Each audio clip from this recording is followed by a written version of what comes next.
Hey there, mathletes. We are looking at our lesson goal of applying properties of trapezoids and kites to solve for angles and sides. So remember, as we're talking about these, we're dealing with kind of two separate branches of quadrilaterals today. One are trapezoids, okay, where we have two parallel lines, or one set of parallel lines.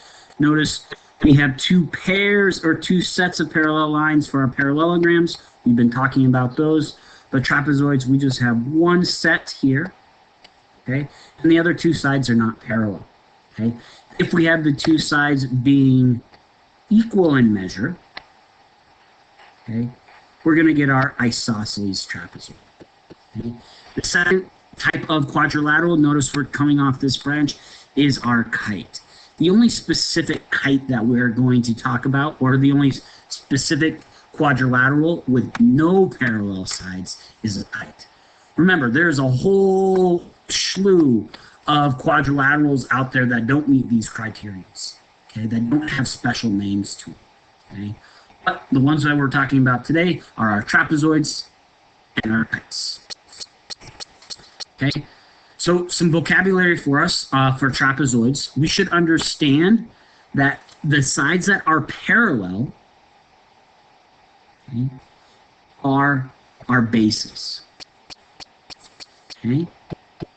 Our base angles are often, we can usually say upper or lower. So these could be lower base angles and these are top base angles. Okay? When we talk about legs of a trapezoid, the legs are the side that are not parallel. Okay? Isosceles trapezoid, as I said before, is like the one that's given, where our two legs are congruent. Okay. Mid-segment of a trapezoid, if we cut the legs in half equally, this here is our mid-segment of our trapezoid. We'll have a theorem that deals with that. Okay. So, our first theorem today on page 217 in our student journal is our isosceles trapezoid base angle theorem. Okay? It's saying that if we know we have an isosceles trapezoid, okay, then we know the base angles are congruent. Okay? Notice that they have to be congruent, the ones that share a common base. Okay? B and C share this base, so B and C are congruent, where A is congruent to D. Okay. The converse of this, okay, states that if you have a trapezoid and you know that these angles are the same, okay, then it must be isosceles. Okay. So we can identify that we have two base angles that are the same, then we are going to know that these angles are the same, because we know it's an isosceles trapezoid, and that's a character and property of our isosceles trapezoid. Okay. The other thing, we've been talking about diagonals. All right, diagonals of our isosceles trapezoid are equal. Okay. And notice, it's a biconditional statement. So it's enough to prove a trapezoid isosceles if I know that the diagonals are equal or congruent. Okay.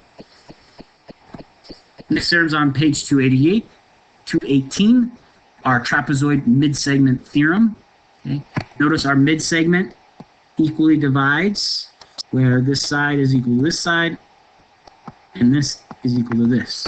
Okay. This does not apply just to isosceles trapezoids, okay, but any trapezoid. So if we take the mid-segment of this trapezoid, here's the big thing you want to highlight in your notes, that our mid-segment, MN, is equal to half of AB plus DC, or CD. Okay? So this will be important. If we have two of those three segments, we should be able to solve for the third segment. Okay? So jumping into kites. Kites, diagonal theorem, think about the cross. If you have any religious belief in Catholicism, you are familiar with the cross. Any cross can create a kite, and any kite can create a cross. Because as you look at a perfect cross here, our diagonals, which intersect across, is going to be dignified by that right angle. Okay? We know that we're going to get a kite. Okay? So our diagonals are perpendicular to each other on our kite. Okay? The only angles that we see in our interior angles that are equal on a kite are these opposite angles theorem. Okay? So notice we have these two sides, B and C, B, C, and then B to A, that those segments are congruent. Okay? We see that we get segments CD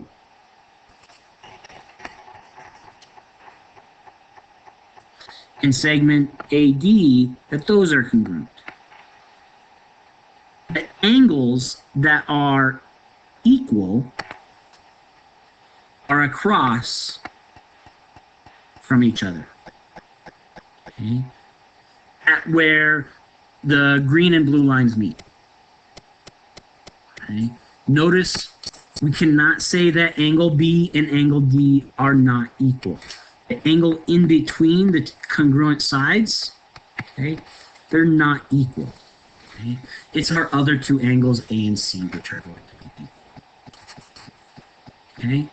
So our first thing here is looking at a set of points, and we want to decide whether the trapezoid is isosceles. So remember, with an isosceles trapezoid, we have to have congruent legs.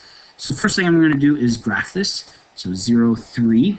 So that's 0 left and right, 3 up. Here's my cube. 0, 6.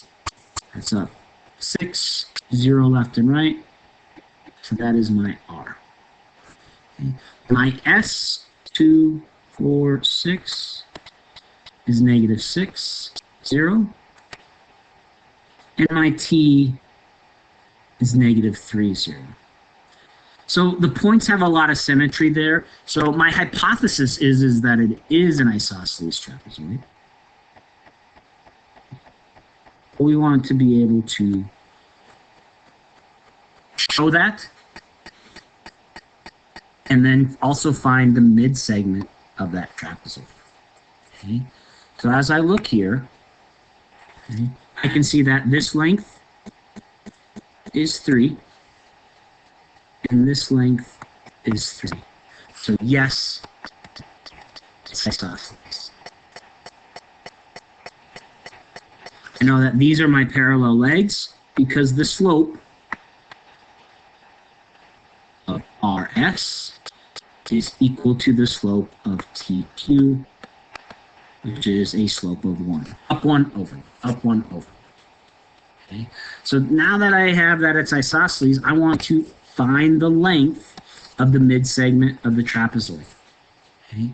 So my mid-segment, notice, is going to have to be in the midpoint of ST. So ST midpoint is negative 6 plus negative 3 divided by 2, and 0 plus 0 divided by 2. Okay. That point is negative 9 divided by 2 is negative 4.5, and then zeros. Okay. My midpoint of RQ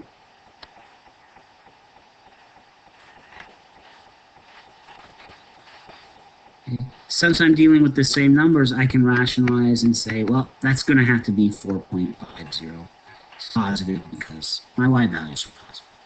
So as I have 4.5 and there, my mid-segment is here.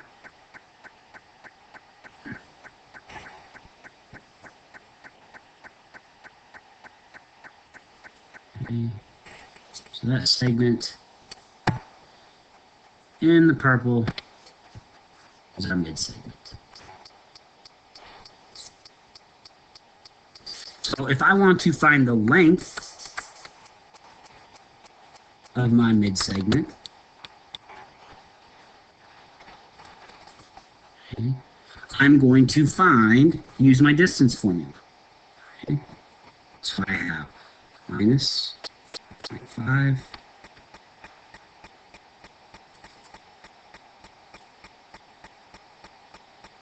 minus 0 squared plus 0.5 minus 0 squared all over the square root. So I'm going to use my calculator on this. So as I get this, I get the square root of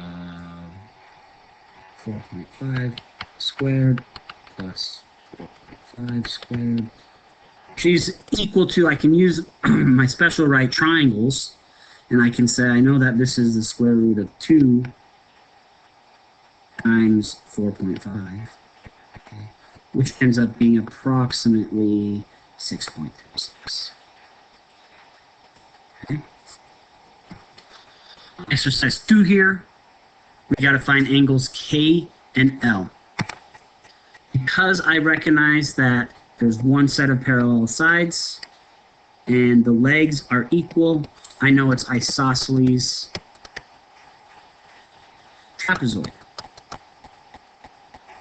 So now I know what shape I have, I can apply its properties. Well, I know the base angles are the same, so if this is 23, this is 23. Measure of angle L equals 23 degrees. Okay. I also know that these two angles are the same. Okay. So as I'm looking at this, I know that it's a four-sided shape, so they sum to 360. Okay. These two angles, L and K, are going to be supplementary. Because in order for us to add to 360, half the angles, if they're all equal, have to add up to 180 degrees. Okay.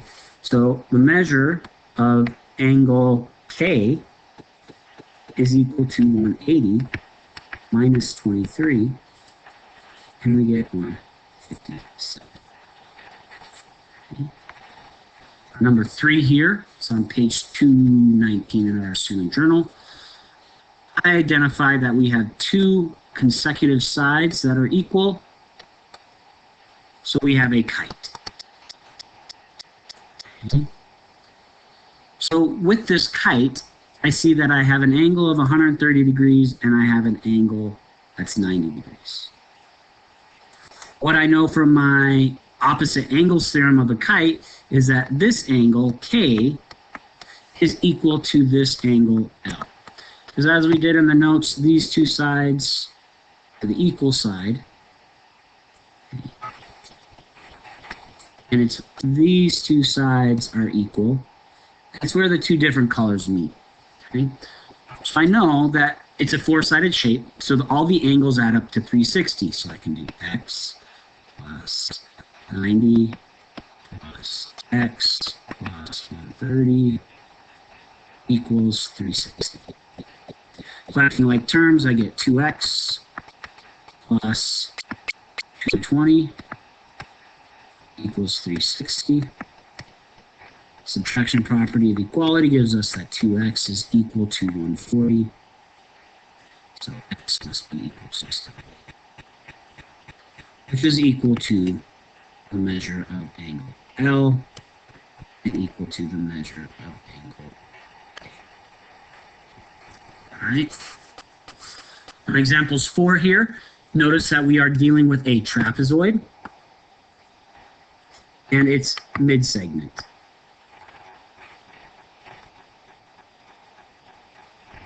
Okay, so we're trying to find the midsegment. So CD is equal to 1/2 of 36 plus 12. Well, 36 plus 12, inside parentheses first, is 48. Half of 48 is 24. So CD is equal to 24. Okay. Again, 5 is very similar, but notice on 5, I can identify trapezoid And because it doesn't matter, we don't know if it is isosceles trapezoid, but it's a mid-segment theorem because this is equal to this, and this side's been bisected. So MN is our mid-segment. But notice I already have the answer to the mid-segment. What I need to find is CD, okay, which is up here. So the mid-segment theorem says that it's the mid-segment 1.8 is equal to half of the other sides. So that's CD plus 0.6.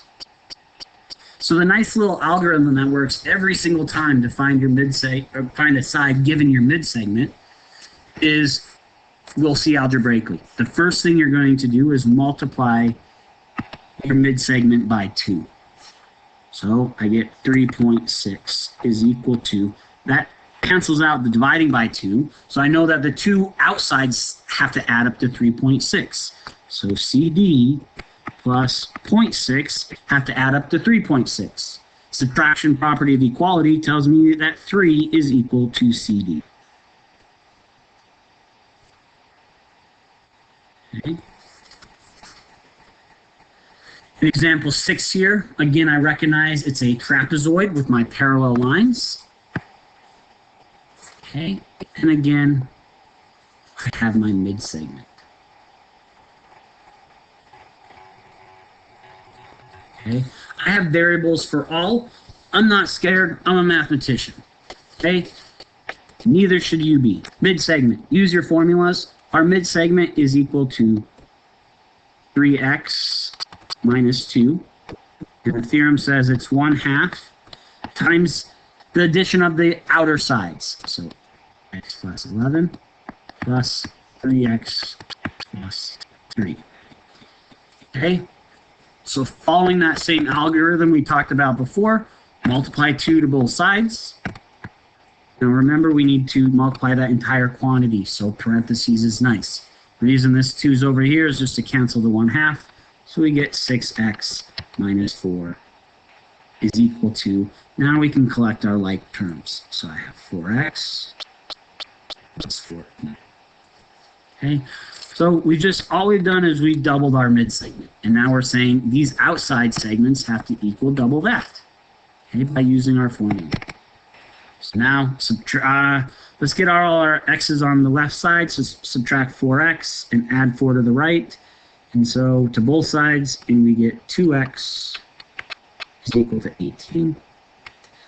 Division property of equality gives us that x is equal to 9. Okay. As I plug it in and substitute it, just to make sure my answer makes sense. So if I put in 9 here, and 9 here, I get 20.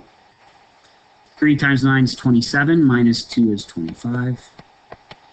3 times 9 is 27, plus 3 is 30. And that makes sense, right? 20 plus 30 is 50, divided by 2 is 25. My mid-segment. Okay. 7, last and final one, we're dealing with a kite. Okay. I know it's a kite because we have one set of adjacent sides being congruent, and we have another set. Okay. Because it's a kite, and we're talking about diagonals here, I'm going to use what I know about my diagonals. Use my theorems. Well, I know that they get bisected here. Okay. And these are our congruent triangles when we're talking about kites. We've mentioned this before in this unit. So we have these top 2 triangles being congruent. Hypotenuse leg theorem proves that. And then we can also prove these 2 also by hypotenuse leg theorem are congruent. Okay. Corresponding parts, that tells me that 9 is equal to 1/10 of x minus 1. Adding 1 to both sides, I get 10 is equal to 1/10 of x. Well, a fraction, that's like dividing by 10, so if I multiply by 10 to both sides, I get 100 is equal to x. Okay, I plug it back in. 1/10 of 100 is 10, minus 1 is 9. Okay, that concludes our notes today. Please bring any questions you might have to our next class.